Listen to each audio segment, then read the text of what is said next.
Assalamualaikum warahmatullahi wabarakatuh. Alhamdulillahirabbil alamin. Salam sehat dan bahagia Bapak Ibu guru hebat. Perkenalkan, nama saya Tugiman. Saya CGP angkatan ke-9 SMP Tahfidku akan menyampaikan aksi nyata modul 3.3 rencana pengelolaan program yang berdampak positif pada murid.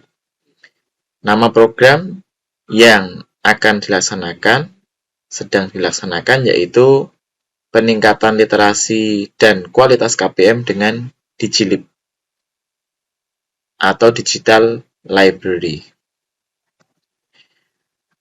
Pada belajar pendidikan guru penggerak ini didampingi oleh pengajar praktik Bapak Syekh Narman MPD dan fasilitator Ibu Dwi Wahyuni Nurhidayati MPD. Tujuan pembelajaran khusus pada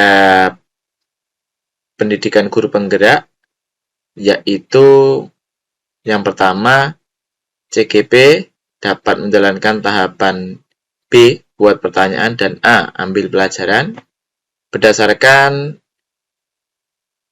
inquiry apresiasi model Bagja. Yang kedua, CGP membuat dokumentasi pelaksanaan tahapan yang telah dijalankan dari tahapan tersebut.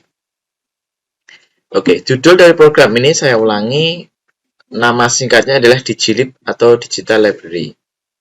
Kemudian tujuannya yaitu pertama, kita mendidik dengan memperhatikan minat dan bakat murid serta selaras dengan perubahan zaman atau sesuai dengan kodrat alam dan kodrat zaman dari murid. Di mana sekarang murid adalah generasi alpha yang memang terlahir dengan teknologi. Yang kedua, meningkatkan nilai raport mutu sekolah dalam hal literasi. Kemudian mengembangkan 3 komponen profil pelajar Pancasila. Dan yang keempat adalah memfasilitasi voice atau suara, choice atau pilihan, dan ownership kepemilikan dari murid. Latar belakangnya adalah di mana analisis model aset yang dilakukan sebelumnya, sekolah itu mendukung aset yang ada. Kemudian sekolah belum memiliki perpustakaan digital, nilai raport mutu sekolah pada literasi harapannya meningkat dari yang kemarin yang belum 100%. Kemudian murid merupakan generasi alpha, harapannya kita mendidik anak sesuai kodratnya. Perlu mendekatkan anak dengan kodrat alam dan zamannya. Yang keenam, mendukung pembelajaran di sekolah untuk mata pelajaran yang ada di sekolah. Yang ketujuh, perlunya mewadahi suara, pilihan, dan kepemilikan murid. Kemudian pada tahapan inquiry apresiasi Bagja B, yang pertama yaitu buat pertanyaan atau define. Pertanyaannya adalah mengapa kita perlu mendidik anak sesuai kodratnya dengan Digilib ini. Yang kedua, bagaimana cara mewujudkan Digilib di sekolah. Tindakan yang dilakukan yaitu berdiskusi dengan kepala sekolah, pengelola sekolah, terutama juga dengan pustakawan dan koordinator literasi sekolah. Pentingnya adanya Digilib di sekolah. Berdiskusi dengan teman guru sejawat, bagaimana nanti untuk melaksanakan Digilib di sekolah ini. Kemudian berdiskusi dengan komite dan wali murid untuk persiapan program ini, dan tentunya diskusi dengan siswa meminta masukan lewat angket yang nanti akan diberikan. Rencana untuk melibatkan suara pilihan kepemilikan murid yaitu melakukan diskusi perwakilan murid untuk melakukan ide tahap awal terkait Digilib dengan menyebarkan angket. Aset kekuatan atau sumber daya yang dapat diberdayakan pada tahap ini adalah ada aset manusia, aset finansial, aset fisik, dan aset lingkungan. Karena nanti akan melibatkan masyarakat yang mau ikut gabung di Digilib ini, masyarakat dan juga orang tua. Waktu pelaksanaannya sepekan, penanggung jawabnya CGP sendiri. Nah, catatan refleksi buat pertanyaan ini yaitu pada Digital Library atau perpustakaan digital ini adalah sebuah sistem yang memiliki berbagai layanan dan objek informasi yang mendukung akses objek informasi tersebut melalui perangkat digital, bisa HP, bisa iPad, bisa laptop, komputer. Nanti disediakan satu lab di sekolah yang memang khusus untuk klasikal. Dapat berupa buku, video, audio yang dapat nanti diakses. Tujuannya dari program ini meningkatkan literasi murid, guru, masyarakat sekitar, meningkatkan rapat mutu sekolah, mewadai suara pilihan dan kepemilikan siswa, memanfaatkan model aset yang dimiliki sekolah, seperti yang tadi sudah dijelaskan. Kemudian, saya sebagai CGP menentukan pertanyaan utama, sudah kita tentukan, yaitu mengapa kita perlu mendidik anak sesuai kodratnya dengan dijilip ini, bagaimana cara mewujudkannya. Kemudian setelah itu, saya sebagai CGP berusaha mencari informasi jawaban dari pertanyaan yang sudah ditentukan. Kemudian melakukan jajak pendapat dengan murid, orang tua, koor literasi, pustakawan, rekan sejawat, rekanan, kemudian model aset, serta pihak-pihak terkait yang terlibat. Perasaan ketika melaksanakan aksi nyata tahap buat pertanyaan utama adalah senang, menjadi lebih yakin dan optimis dapat menerapkan program dijilip di sekolah. Namun ada kekhawatiran dalam penerapan program ini, apakah dapat dilaksanakan dengan baik atau tidak ke depannya. Masih belum matang dalam persiapan yang dilakukan, harapan tujuan yang sudah ditentukan ke depan dapat terlaksana, program dijilip dapat meningkatkan literasi anak, meningkatkan rapat mutu, mendukung pembelajaran semua mata pelajaran di sekolah. Dan juga mewadahi generasi apa dengan mengajar anak-anak sesuai kodrat alam dan zamannya. Tambah senang lagi ternyata murid, rekan-rekan yang diajak diskusi menyambut baik program dijilip ini. Semoga bisa berjalan dengan baik dan bermanfaat, khususnya berdampak positif pada murid. Pembelajaran atau finding, tahapan pembelajaran yang saya peroleh dari aksi nyata buat pertanyaan ini adalah pentingnya melakukan diskusi kepada semua pihak terkait, meminta masukan dan tanggapan. Perlu perencanaan pertanyaan utama untuk melaksanakan program dijilip. Selain itu, penting sekali melibatkan murid dalam menyiapkan suatu program yang berdampak positif pada murid.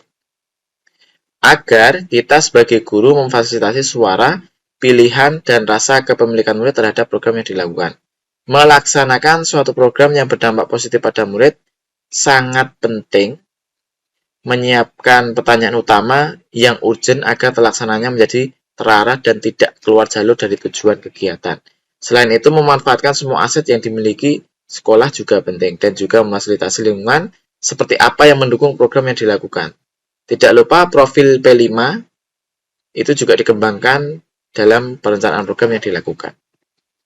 Penerapan melalui diskusi dengan warga sekolah, kemudian kita belajar ke sekolah lain, juga pihak luar, kolaborasi diharapkan program dijilip dapat realisasi, segala tantangan yang ditemui diharapkan dapat diminimalisir dengan memanfaatkan aset utama yang ada di sekolah. Semoga program dijilip ini dapat berjalan dengan baik, sehingga tujuan yang sudah direncanakan, salah satunya memfasilitasi suara, pilihan, dan kepemilikan murid dapat tercapai dan berdampak positif terhadap murid dan guru serta kegiatan belajar mengajar.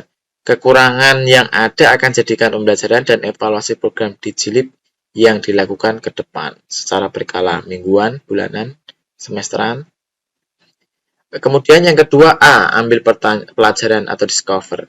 Ambil pelajaran ini ada 3 pertanyaan, yaitu apa yang membuat murid merasa nyaman dan mengembangkan keterampilan pada dijilip ini. Kebijakan sekolah apa yang menguatkan dijilip, dan nomor 3, sekolah mana yang sudah menerapkan dijilip ini. Tindakan yang dilakukan untuk mendapatkan jawaban adalah mencari referensi kegiatan dijilip, membuat angket untuk mengetahui minat murid, minat wali guru sekolah, serta minta masukan, berdiskusi dengan yang terkait, kepala sekolah, pengelola, orang tua, koor literasi, pustakawan, kemudian pihak kerjasama atau pihak rekanan, nanti MOU dengan rekanan tersebut. Kemudian rencana melibatkan suara pemilik atau kepemilikan murid, yaitu melakukan sesi diskusi jajak pendapat tadi. Kemudian yang angket sudah disiapkan, kita sebarkan ke perwakilan murid. Dan angket itu harapannya nanti juga semua murid juga kita libatkan. Asetnya yaitu modal manusia, modal fisik, modal politik yang kita gunakan. Waktunya 2 pekan, penanggung jawabnya CGP kurikulum kepala sekolah. Jadi kerjasama. Catatan refleksi ambil pelajaran, setelah tahap pertama buat pertanyaan utama, maka selanjutnya ambil pelajaran CGP harus mencari tahu lebih detail gambaran kegiatan yang akan dilakukan pada kegiatan dijilip ini. CGP kebetulan melakukan kepala sekolah saya sendiri. Langkah awal yang dilakukan adalah berdiskusi dengan koordinasi pustakawan, wakasiswaan, pemetaan modal aset sekolah, kemudian berdiskusi dan sosialisasi pada siswa, orang tua, belajar ke sekolah lain yang sudah menerapkan. Kemudian mencari rekanan untuk berkolaborasi untuk mendukung keterlaksanaan program dijilid ini. Kemudian perasaannya ketika melaksanakan aksi nyata tahap ambil pelajaran sangat senang, bersemangat, dan merasa lebih siap lagi karena sudah melakukan diskusi mendalam dan mengambil pelajaran dari berbagai pihak, dari sekolah lain yang sudah menerapkan, dari rekanan dan teman sejawat orang tua. Kemudian terkait program dijilid ini ya, harapannya dengan kita mengambil pelajaran berbagai pihak maka akan lebih siap lagi melaksanakan program yang dilaksanakan, yaitu dijilid atau digital library ini. Pembelajarannya, tahapan pembelajaran yang saya peroleh dari aksi nyata ambil pelajaran ini, CGP mendapatkan pembelajaran bahwa dalam mempersiapkan program berdampak positif pada murid, kita harus banyak-banyak belajar dari berbagai sumber. Bisa teman sejawat, orang tua, murid, lembaga lain, dan juga pihak terkait lainnya. Selain itu, kolaborasi dengan lembaga luar dengan saling menguntungkan sangatlah penting karena era sekarang adalah era kolaborasi. Penerapan ke depan, pelaksanaan program ini adalah mengambil pelajaran baik yang bisa diterapkan di sekolah dengan menyesuaikan kodrat alam dan zaman murid di sekolah masing-masing, menyesuaikan model aset sekolah, dan juga memfasilitasi voice, choice, dan ownership siswa atau murid. Dengan adanya pertanyaan utama yang sudah terjawab dan tindakan yang akan kita lakukan dengan jelas, mengambil pelajaran dari pihak lain yang terkait, maka penerapan program pastinya akan berjalan sesuai rencana yang dilakukan. Dokumen ini ada ketika diskusi dengan koor literasi Senin 25 Maret 2024. Ini kita diskusi dengan siswa tanggal 26 Maret 2024. Kemudian diskusi dengan kesiswaan, rekan sejawat juga. Kemudian kita sosialisasi di rapat sekolah, sosialisasi dan meminta masukan. Selanjutnya ada kita sosialisasi ke orang tua dan anak-anak, ini berbarengan dengan agenda sekolah kita sisipkan di situ. Kemudian ada diskusi rapat ya, rapat di sekolah, tadi sudah ada ya. Ini rekanan pihak luar dengan yang bisa kita ajak kolaborasi. Kemudian yang terakhir ini fasilitas lab yang nanti untuk klasikal kita menambahkan ada 12 all-in-one atau PC all-in-one, sudah jadi totalnya ada sekitar 30-an, nanti bisa dipakai klasikal. Sekolah lain yang kita pelajari yaitu dari Miftahun Najah, MTS, SMPIT, Baitul Salam, kebetulan satu kabupaten. Kemudian ini rencana tampilan awal ya masih kosong bukunya, artinya ini nanti tampilannya bisa dirubah-rubah dan kita minta masukan murid juga mau seperti apa tampilannya. Dan nanti semua akun yang ingin bisa gabung di pustakaan digital bisa kita libatkan masyarakat sekitar, orang tua, anak, guru. Semoga bisa meningkatkan literasi sekolah. Terima kasih, semoga bermanfaat dengan program Dijilib ini. Semoga memberikan wawasan dan bermanfaat untuk sekolah kami dan Bapak Ibu guru buat semuanya. Demikian, mohon maaf atas kekurangan kesalahan. Salam dan bahagia, salam sehat. Assalamualaikum warahmatullahi wabarakatuh.